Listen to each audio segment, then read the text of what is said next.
Decision is the open door to reality. ஒரு காரியம் உங்களுடைய வாழ்க்கையில் நிறைவேற வேண்டும் என்றால் பரலோகம் அது நிறைவேறுவதற்கு வேண்டி எல்லாத்தையும் ஏற்பாடு பண்ணி விட்டாச்சுங்க. இருந்தாலும் உங்களுடைய வாழ்க்கையில் நிறைவேற வேண்டும் என்றால் டிசிஷன் தான் அதுக்கு டோர். உங்களுடைய தீர்மானம் தான் அந்த நிறைவேறுதலுக்கு ஒரு வாசலாக இருக்கிறது. இந்த தீர்மானத்தின் வாசலில் புகுந்துதான் அந்த நிறைவேறுதலை நாம் பெற வேண்டும். ஜீவனையும் மரணத்தையும் ஆசீர்வாதத்தையும் சாபத்தையும் உனக்கு முன் வைத்தேன் என்று உங்கள் மேல் வானத்தையும் பூமியும் இன்றைக்கு சாட்சி வைக்கிறேன். ஆகையால் நீயும் உன் சந்ததியும் பிழைக்கும்படி நீ ஜீவனை தெரிந்து கொண்டு. கர்த்தர் சொல்றார், ஜீவனையும் மரணத்தையும் வச்சேன், வானமும் பூமியும் இதை சாட்சியாக வச்சிருக்கிறேன். உனக்கு முன்னால் ஜீவனும் மரணமும் இருக்குது. தெரிந்து கொள்ள வேண்டிய ஜீவனா மரணமா, ஆசீர்வாதமா சாபமா, தெரிந்து கொள்ள வேண்டியது நான் இல்லை. நான்லாம் செஞ்சுட்டேன், உனக்கு முன்னால் வச்சுட்டேன். எனக்கு என்ன விருப்பம்ன்றதையும் சொல்கிறேன். நீ என்ன பெற வேண்டும், எனக்கு என்ன விருப்பமாக இருக்குது, உனக்குள்ள என்ன இருக்கணும்னு நான் எதை விரும்புகிறேன் உனக்காக. நான் ஜீவனை ஆசீர்வாதத்தை நீ பெற்றுக்கொள்ள வேணும்னு நான் விரும்புகிறேன். அதனால் நான் உனக்கு சொல்கிறேன், 2 இருக்குதுப்பா, தயவுசெய்து ஞாபகமாக ஜீவனை தெரிந்து கொள், ஆசீர்வாதத்தை தெரிந்து கொள்னு அவர் சொல்கிறார். 2 தீமோத்தேயு 2ஆம் அதிகாரத்துக்கு திருப்போம். 2 தீமோத்தேயு 2ஆம் அதிகாரம் 20ஆம் வசனம். அப்போ பாருங்கள், கிறிஸ்தவ வாழ்க்கையில் பல தீர்மானங்கள். ரட்சிப்பு ஒரு தீர்மானம், சுகமடைவது ஒரு தீர்மானம், நன்றாய் வாழ்வது, வெற்றிகரமாய் செழிப்பாய் வாழ்வது, கையின் பிரயாசத்தில் எல்லாவற்றிலும் நன்றாய் இருப்பது, இதெல்லாம் ஒரு தீர்மானம். நான் இப்படி இருக்க முடியாதான் அழைக்கப்பட்டிருக்கிறேன், வாளா இல்லாமல் தலையாய் இருப்பேன்.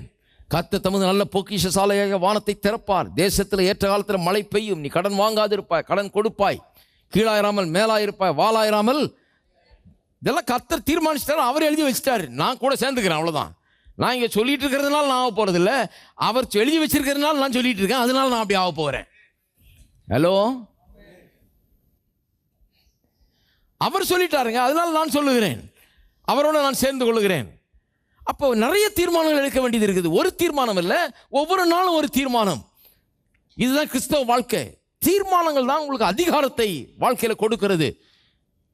தீர்மானம் எடுக்கக்கூடிய அதிகாரம் உங்களுக்கு கொடுக்கப்பட்டிருக்கிறது. சாதாரண ஆள் இல்லைங்க நீங்கள். டிசிஷன் மேக்கிங் பவர் உங்களுக்கு கொடுக்கப்பட்டிருக்கிறது. பாருங்கள், நாம் சோதிக்கப்படும் போது எல்லா மனுஷனுக்கும் வர சோதனை தான் நமக்கு வருதான். நமக்கு ஒன்றும் சோதனை நமக்கு தெரியாத சோதனை ஒன்றும் வராது. பிசாசானவன் நம்மை சோதிக்கலாம், ஆனால் அவன் புதுசாக எதையும் கொண்டு வந்து எங்கேருந்தாவது பாதாளத்திலிருந்து அல்லது அவன் விழுறதுக்கு முன்னால் பரலோகத்தில் அறிந்து வைத்திருந்த ஏதாவது ட்ரிக்ஸை கொண்டு வந்து நம்மளை சோதிக்கிறது கர்த்தர் அனுமதிக்கிறது கிடையாது. இந்த பூலோகத்திலே எல்லா மனுஷருக்கும் காமனாக இருக்கிற பொதுவாக இருக்கிற காரியங்களை வைத்து தான் அவன் சோதிக்க முடியும். அப்படி கடவுள் அவனை ஒரு கட்டுப்பாட்டுக்குள்ளே வச்சுட்டார். இதுக்கு மேலே அவன் வெளியே வேற எங்கேயா கொண்டு வந்து ட்ரிக்கெல்லாம் கொண்டாட முடியாது. இங்கே இருக்கிற எனக்கும் உங்களுக்கு தெரிஞ்சதை வச்சு தான் சோதிக்க முடியும், தெரியாததை வச்சு சோதிக்க முடியாது. ஆனால் நமக்கு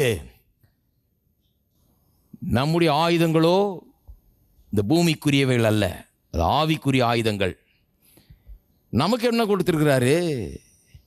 நம்முடைய ரிசோர்ஸஸ், நம்முடைய ஆயுதங்கள் வெறும் இந்த பூமிக்குரியவைகள் அல்ல. நமக்கு தேவனுடைய வார்த்தை இருக்கிறது, இயேசுவின் நாமம் இருக்கிறது, இயேசுவின் சிந்தப்பட்ட ரத்தம் இருக்கிறது, பரிசுத்த ஆவியானவர் இருக்கிறார், தேவனுடைய வார்த்தை இருக்கிறது. இதெல்லாம் கொடுத்துருக்கிறார். இதெல்லாம் இந்த பூமிக்கு அப்பாற்பட்ட காரியங்கள். இது உன்னதமான காரியங்கள், ஆவிக்குரிய காரியங்கள். நமக்கு இதன் மூலமாக ஆவிக்குரிய போர் ஆயுதங்கள் நமக்கு கொடுக்கப்பட்டிருக்கிறது. இதெல்லாம் வைத்து நாம் ஜெயிக்க முடியும். பாருங்க, அப்போ நாம் சாதாரண ஆள் இல்லை. we are not mere men, we are born again men, we are new creation.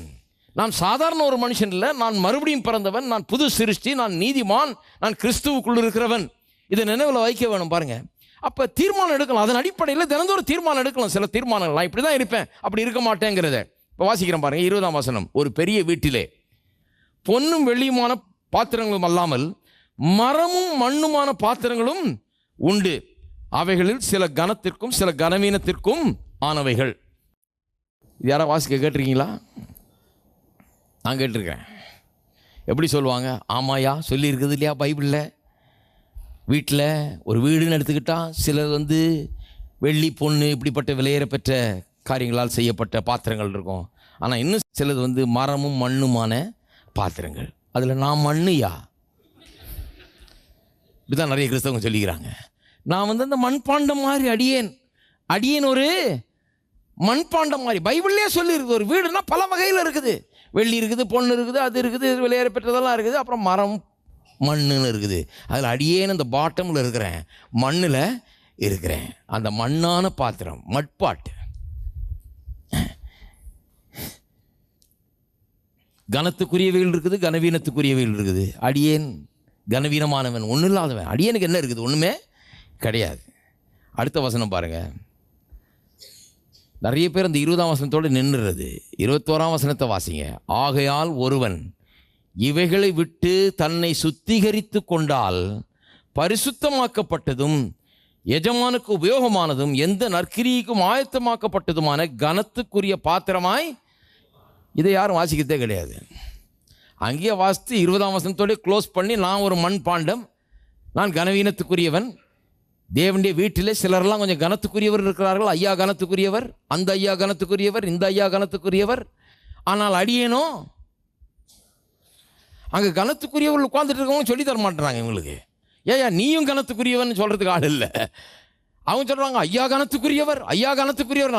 அவங்க பேசாமல் உட்காந்துட்டு இருக்கிறாங்க. இவர் சொல்கிறாரு, அடியேன் என்னை தாழ்த்துகிறேன், நான் ஒன்றுமே இல்லை, நான் ஒரு மண்பாண்டம் போல. கர்த்தருடைய வீட்டில் பல பாண்டங்கள் இருக்கிறது, அதில் அடியேன் மண்பாண்டம்.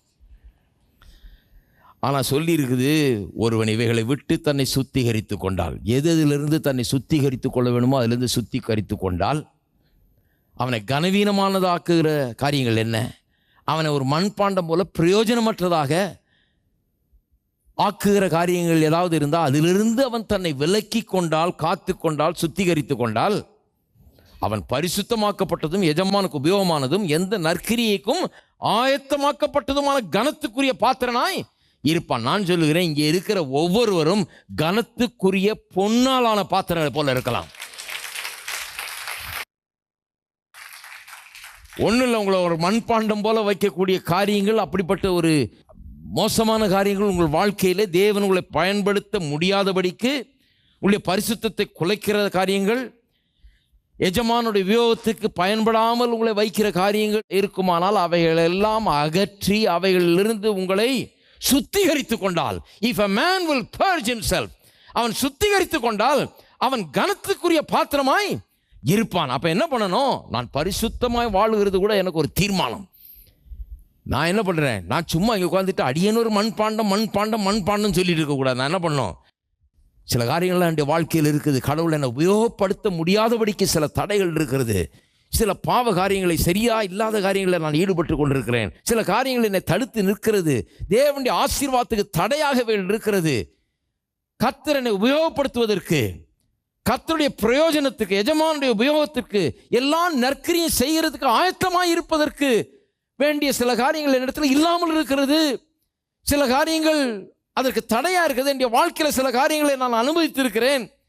இனிமேல் அதுக்கு அனுமதி மறுக்கிறேன். இயேசுவின் நாமத்தினாலே இவைகளிலிருந்து என்னை சுத்திகரித்துக் கொள்கிறேன். பாருங்க, அடுத்த வசனத்தில் பார்த்தீங்கன்னா என்னென்ன சுத்திகரிக்கணும்னு சொல்லுது. அன்றியும் பாலியத்துக்குரிய இச்சைகளுக்கு நீ விலகி ஓட சொல்லுது. சுத்த இருதயத்தோட கர்த்தரை தொழுது கொள்வதுடனே நீதியும் விசுவாசத்தையும் அன்பையும் சமாதானத்தை அடையும்படி நாடு. அதை விட்டு ஓடி இதை நாடு, சுத்திகரித்துக் கொள்வோம் என்றாரு. அப்ப என்ன சொல்றாரு? பிரயோஜனமானவனாக இருக்க வேணுமா? எஜமானுடைய உபயோகத்திற்கு பிரயோஜனமான பாத்திரமாக, கனத்துக்குரிய பாத்திரமாக இருக்க வேணுமா? ஒன்றும் இல்லை, ஒரு தீர்மானத்தை எடுங்கள். ஹலோ, என்ன தீர்மானம்? பாவம் இனி என்னுடைய வாழ்க்கையிலே அதற்கு இடம் இல்லை. வெற்றிகரமாய் நான் வாழுவேன், இயேசுவுக்காக நான் வாழுவேன், பாவத்தை விலக்கி வைப்பேன், பாவத்தின் மேல் வெற்றி சிறப்பேன், இயேசுவின் நாமத்திலே ஜெயத்தை நான் எடுப்பேன் என்கிற ஒரு தீர்மானத்தை நீங்கள் எடுக்க வேணும். சுத்திகரிக்கிறதற்கு, உங்களை அதிலிருந்து விலக்கி கொள்கிறதற்கு. அப்புறம் மறுபடியும் சொல்லி பாருங்க, புத்தியினும் அயுத்தமான தர்க்கங்களை, சண்டைகளை பிறப்பிக்கும் என்று அறிந்து அவைகளுக்கு விலகியிரு. கர்த்தருடைய ஊழியக்காரன் சண்டை பண்ணுகிறவன் ஆயிராமல் எல்லாரிடத்திலும் சாந்த குணமுள்ளவனும் போதக சமர்த்தனும் தீமையை சகிக்கிறவனுமாய் இருக்க வேண்டும். எதிர்பேசுகிறவர்கள் சத்தியத்தை அறியும்படி தேவன் அவர்களுக்கு மனம் திரும்புவதை அருளத்தக்கதாகவும் பிசாசுடைய இச்சையின்படி செய்ய அவனால் பிடிபட்டிருக்கிற அவர்கள் மறுபடியும் மயக்கம் தெளிந்து அவன் கண்ணிக்கு நீங்கத்தக்கதாகவும் சாந்தமாக அவர்களுக்கு உபதேசிக்க வேணும். ஒரு இளம் ஊழியக்காரனுக்கு சொல்கிறாரு, அப்பா நீயும் கனமான ஒரு பாத்திரமாக இருக்க வேணும். அப்போ கர்த்தர் தம்முடைய வீட்டில் சிலர் பொன்னான பாத்திரம் போலையும் சிலர் மண் பாண்டம் போலையும் வைக்கணும்னு அவருக்கு ஒன்றும் விருப்பம் கிடையாதுங்க. ஹலோ, நாமும் வெறும் உபயோகம் இல்லாமல் கனவீனத்துக்குரிய பாத்திரமாக இருக்க போகிறோமா, அல்லது கனத்துக்குரிய உபயோகப்படுத்தக்கூடிய எஜமான் உபயோகப்படுத்தக்கூடிய ஒரு நல்ல பாத்திரமாக இருக்க போகிறோமாங்கிறத நாம் தீர்மானிக்க வேண்டும். நான் தீர்மானிக்க வேண்டும். நீங்கள் தீர்மானிக்கிறீங்களா? நீங்க எப்படி இருக்க போறீங்க? கர்த்தருடைய உபயோகத்திற்கு ஏற்றவர்களாக இருக்க போறீங்களா, அல்லது கனவீனத்துக்குரியவர்களாக? நம்ம தீர்மானிக்கணும். நம்முடைய தீர்மானத்தில் தான் பரிசுத்தமான வெற்றி வாழ்க்கையும் உண்டாகிறது. இருக்கீங்களா? நீங்க தீர்மானிச்சிட்டோன்னா கடவுள் என்ன பண்றாரு? உங்க கூட வந்து நின்றுக்கிறார். சரி, நீ தீர்மானிச்சிட்டல, நான் பார்க்குறேன். இப்போ நீ வெற்றி பெறுவாய். இதில் பரிசுத்தமாக வாழ்றதுக்கு தீர்மானிச்சிட்டியா? கெட்ட காரியங்களை அகற்ற தீர்மானிச்சிட்டியா? நல்ல காரியங்களை நாட தீர்மானிச்சிட்டியா? இந்த தீர்மானத்தில் நான் உனக்கு உதவுகிறேன், உன்னை வெற்றியாக்குறேன். அவர் வந்து கூட வந்து நிற்கிறார். சில சொல்றாங்க, கர்த்தர் அப்படி வச்சுட்டாருங்க, அடியேன மண் பாண்டமாக வச்சிருக்காரு, உங்களை பொன்னான பாண்டமாக வச்சிருக்காரு. கிடையாது, கிடையாது. எல்லாரையுமே கனத்துக்குரிய பாண்டமாக வைக்க வேண்டும் என்பதுதான் கர்த்தருடைய விருப்பம். அதுக்கு தான் சிலுவையில் மரித்தார். உங்களை மண் பாண்டமாக வைக்கிறதுக்கு சிலுவையில் மரிக்கவில்லை. இருக்கீங்களா? அவர் சட்டம் சொல்லிடுச்சு, ஒருவன் தன்னை சுத்திகரித்துக் கொண்டால் அவன் கனத்துக்குரிய பாத்திரமாய் இருப்பான். கர்த்தர் டிக்ளேர் பண்ணிட்டாருங்க. நீங்க சுத்திகரித்து கொண்டால் போதும், தீர்மானம் எடுத்தால் போதும், கனத்துக்குரிய பாத்திரமாய் இருப்பீர்கள். இப்போ என் வீடு இருக்குது, என் வீட்டுக்குள்ளே ஒருத்தர் வந்து கதவு தட்டுறாரு, வர்றேன் உள்ளே வர்றேன்றாரு. நான் அவரை ஏற இறங்க பார்க்குறேன். சரி, இவரை உள்ளே விடுவோன்னு நான் தீர்மானிக்கிறேன். எனக்கு சில ஸ்டாண்டர்டு இருக்கலாம், இப்படி இருக்கணும் அப்படி இருக்கணும், சரி உள்ளே விடலாம். உள்ளே நான் விட தீர்மானிக்கிறேன். பக்கத்து வீட்டுக்காரர் அங்கே இருந்துட்டு, ஏங்க அவரை விடுறீங்க, பேண்ட் எவ்வளோ அழுக்கா இருக்கு பாருங்க அப்படி. நான் எப்படி இருக்கேன்? உன் வீட்டு வேலையை நீ பாரியாம்ப. நான் என் வீடு இது, என் ரூல் இது, என் வீட்டுக்குள்ள யார் அனுமதிக்கணும்ன்றது என்னுடைய இது. ஆகவே கர்த்தருடைய வீட்டை குறித்து பேசிக் கொண்டிருக்கிறேன். நீங்க அதுல எப்படி கனமுள்ள பாத்திரமா இருக்கிறது என்பதை பேசிக் கொண்டிருக்கிறேன். கர்த்தருடைய வீட்டில் பெந்தேகோஸ்து வீட்டை பற்றி பேசல, பேப்டிஸ்ட் வீட்டை பற்றி பேசல, மெத்தடிஸ்ட் வீட்டை பற்றி பேசல. அந்தந்த வீட்டில் அவங்க சில ரூல்லாம் வச்சிருக்கிறாங்க. நான் கர்த்தருடைய வீட்டை பற்றி பேசியிருக்கிறேன். தேவாதி தேவன், கர்த்தாதி கர்த்தர், இவங்க போடுற ரூல் எல்லாம் ஒண்ணு அவர் போடல, அவர் சொல்லி இருக்கிறார். ஹலோ, நல்லா கவனிங்க. இவங்க போடுற சட்டம் எல்லாம் அவர் சொல்லல, இவங்க சொல்றது கிடக்கட்டுங்க. அவர் சொல்லுகிறார், தேவாதி தேவன் கர்த்தாதி கர்த்தர் சொல்லுகிறார், ஒருவன் தன்னை இவைகளிலிருந்து சுத்திகரித்துக் கொள்வானானால், ஒருவன் தீர்மானம் எடுப்பான் என்றால், ஒருவன் வெற்றிகரமாய் பாவத்தை விட்டு விலகி நீதிக்குரிய காரியங்களை செய்ய தீர்மானம் எடுப்பானால் அவன் கனத்துக்குரிய பாத்திரமா இருக்கிறான்னு அவர் சொல்லிட்டாரு. இவங்க எத்தனை ரூல் போட்டாலும் அது செல்லாது. அவர் சொல்லிட்டாரு, ஆகவே நான் கனத்துக்குரிய பாத்திரமா இருக்க முடியும். இருக்கீங்களா? கர்த்தருடைய வீட்டை பற்றி பேசிட்டு இருக்கிறேன். அந்த வீடு இந்த வீடு இல்லை. ஹலோ, எத்தனை பேர் தீர்மானம் எடுக்கிறீங்க? அப்போ பாருங்க, பரிசுத்த வாழ்க்கை கூட ஒரு தீர்மானம், சுகம் பெற்றுக்கொள்வது ஒரு தீர்மானம், வெற்றிகரமாக வாழ்வது ஒரு தீர்மானம், செழிப்பை பெற்றுக்கொள்வது ஒரு தீர்மானம், எல்லாத்துக்கும் ஒரு தீர்மானம். கர்த்தர் தீர்மானம் எடுத்துட்டாருங்க. கர்த்தர் சொல்லிட்டாரு. அவர் என்ன சொல்லியிருக்காரு? நான் இருதயத்தில் விசுவாசித்து வாயினால் அறிக்கை செய்தால் இயேசுவை நான் ரட்சிக்கப்படுவேன் அப்படின்னு அவர் தீர்மானம் எடுத்துட்டார். அப்போ நான் என்ன பண்ண போகிறேன்? நான் டிசைட் பண்ண போகிறேன். ஆம், நான் ஏற்றுக்கொள்ள போகிறேன். அவர் ஒரு தீர்மானத்தை பண்ணிட்டாரு. என்ன தீர்மானம்? சிங்க குட்டிகள் கூட தாட்சி எடுத்து பட்டினி கிடக்கலாம், ஆனால் கர்த்தரை நம்புகிற எனக்கு பசி பட்டினி கிடையாது, எனக்கு குறைவு கிடையாது, எனக்கு தாழ்ச்சி கிடையாது என்று அவர் தீர்மானம் பண்ணிட்டாரு. ஆகவே நானும் சொல்லுகிறேன், எனக்கு பசி பட்டினி கிடையாது. அவர் தீர்மானம் எடுத்துட்டாரு, நான் சர்ப்பத்தின் மீது காலை வைத்து நடப்பேன் என்று. பிசாசை என்னுடைய பாதபடியில போடும்படியாக அவர் தீர்மானம் பண்ணிவிட்டார். அப்ப நான் பிசாசை தூக்கி தலையில வைக்க போறதில்லை. நான் பிசாசாடோ அங்கே இருக்கிறான்னு சொல்றது இல்லை. அவன் என்னுடைய பாதத்திற்கு கீழே கிடக்கிறான். என்னுடைய பாதங்கள் அவனுடைய கழுத்தை பிடிச்சு அழுத்தி கொண்டு இருக்கிறது. அவ்வளவுதான். நான் தீர்மானம் எடுத்துட்டேன், அவன் அங்கதான் வைப்பேன் என்று சொல்லி அவர் ஒரு தீர்மானத்தை எடுத்து விட்டார். நான் கீழா இருப்பதில்லை, மேலா இருக்க போறேன், வாளா இருக்கிறது இல்லை, தலையாய் இருப்பேன். அவர் டிசைட் பண்ணிட்டாருங்க. என்னுடைய ஆண்டவர், வானத்தையும் பூமி உண்டாக்குறவர், நான் வால் இல்லை தலைன்னு டிசைட் பண்ணிட்டாரு. ஆகவே நான் வாளா இருக்க மாட்டேன், தலையா இருக்க ஒரு தீர்மானத்தை நான் எடுக்கிறேன். அவர் தீர்மானம் பண்ண விட்டாரு. எகிப்தியருக்கு வர பண்ணின ஒரு வியாதி உன் மேல நான் வர பண்ண மாட்டேன். அப்பத்தி தண்ணீரை ஆசீர்வதி வியாதி விலக்குவேன், உன் ஆயுள் நாட்களை பூரணப்படுத்துவேன். அவர் தீர்மானம் பண்ணிட்டாருங்க. அப்ப நான் தினந்தோறும் ஒரு தீர்மானத்தை எடுக்க போகிறேன். அவர் அப்பத்தி தண்ணீரை ஆசீர்வதி வியாதியை விலக்குகிறார். வியாதி விலகணும், வேறு வழியே கிடையாது. அது தங்குறதுக்கு இடம் கிடையாது. ஹலோ, எத்தனை பேர் தீர்மானம் எடுக்கிறீங்க? தங்குறதுக்கு இடம் கிடையாது. சிலர் வரவேற்கிறாங்க, அப்புறம் வந்ததை கட்டி பிடிச்சிக்கிறாங்க, விடுறதில்லை. அவங்க சொல்கிறாங்க, தாத்தாக்கெல்லாம் இருந்துதாங்க, எனக்கும் வருன்றாங்க, சீக்கிரம் எதிர்பார்த்துக்கிட்டு இருக்கிறேன், வர்ற ஏஜ்ன்றாங்க. வர்றதுக்கு முன்னாடி ரெடியாக கேட்டெல்லாம் போட்டுங்க, இழுத்து ஜன்னல்கள்லாம் போட்டுங்க எல்லாத்தையும். பரலோகம் இப்படி சொல்லிட்டுது, அதனால் வந்துட்டு அப்புறம் வேடிக்கை பார்க்குறது இல்லை. நிறைய பேர் அப்படி தான் விட்டுறோம் பாருங்கள், வந்து விட்டுறோம், அப்புறம் பிடிச்சி இதை விரட்டுறதுக்குள்ளே போதும் ஆகிடுது. உஷாராயிடுங்க வர்றதுக்கு முன்னாடியே. அதனால தான் நீங்களாம் ஆசீர்வதிக்கப்பட்டவர்கள். இப்போ முன்னாடியே சொல்லிடுறோம், உங்களுக்கு வர்றதுக்கு முன்னாடியே பூட்டி வைங்க எல்லாத்தையும். எழுந்து நிற்போம்.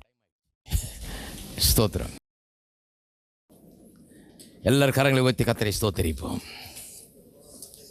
ஸ்தோத்திரம். எங்கள் அன்பின் பிதாவே, துதிக்கிறோம், ஸ்தோத்திரிக்கிறோம். அற்புதமான உம்முடைய செயல்களுக்காக உமக்கு ஸ்தோத்திரம். உம்முடைய மீட்புக்காக உமக்கு ஸ்தோத்திரம். மீட்பின் ஆசீர்வாதங்களுக்காக உமக்கு ஸ்தோத்திரம். எங்களுக்காக நீர் சம்பாதித்து வைத்திருக்கிற அனைத்துக்காக உமக்கு ஸ்தோத்திரம். உடைய பிள்ளைகளாக்கி நீர் உங்களுடைய எல்லா ஆசீர்வாதங்களுக்கு சொந்தக்காரர்களாக்கி இருக்கிறபடியால் உமக்கு ஸ்தோத்திரம். இதெல்லாம் அறிந்து கொள்ள, உணர்ந்து கொள்ள தேவ ஆவியானவர் தாம் இந்த சத்தியங்களை உள்ளத்திலே வைப்பீராக. சத்தியத்தை குறித்த வெளிச்சம் உள்ளத்தில் உண்டாகட்டும். மீட்பு இவர்களுக்கு என்ன தந்திருக்கிறது என்பதை அறிந்து கொள்ளட்டும். தீர்மானங்களை இவர்கள் எடுக்கட்டும். ரட்சிப்பு முதற்கொண்டு எல்லாவற்றை குறித்த தீர்மானத்தை ஒவ்வொருவரும் எடுக்கட்டும். கர்த்தாவே, எப்படி இருக்க போகிறோம் என்கிற தீர்மானத்தை இந்த மீட்பின் அடிப்படையிலே தேவன் அவர்களுக்கு பெற்று தந்திருக்கிற அடிப்படையில் அவர்கள் எடுக்கட்டும். அவள் எல்லாவற்றையும் பெற்று வாழட்டும். ஆசீர்வாதங்கள் ஒவ்வொரு ஆட்கொள்வதாக, அவர்கள் மீது வந்து அது பலிப்பதாக, அவர்களை மேற்கொள்வதாக. ஆவியிலும் ஆத்துமாவிலும் சரீரத்திலும் குடும்பத்திலும் பொருளாதாரத்திலும் கையின் பிரயாசத்திலும் எல்லாவற்றிலும் ஆசீர்வதிக்கப்பட்டிருப்பார்களாக. உமக்கே கனம் மகிமை துதியை செலுத்துகிறோம். இயேசுவின் நாமத்திலே ஜெபிக்கிறோம்.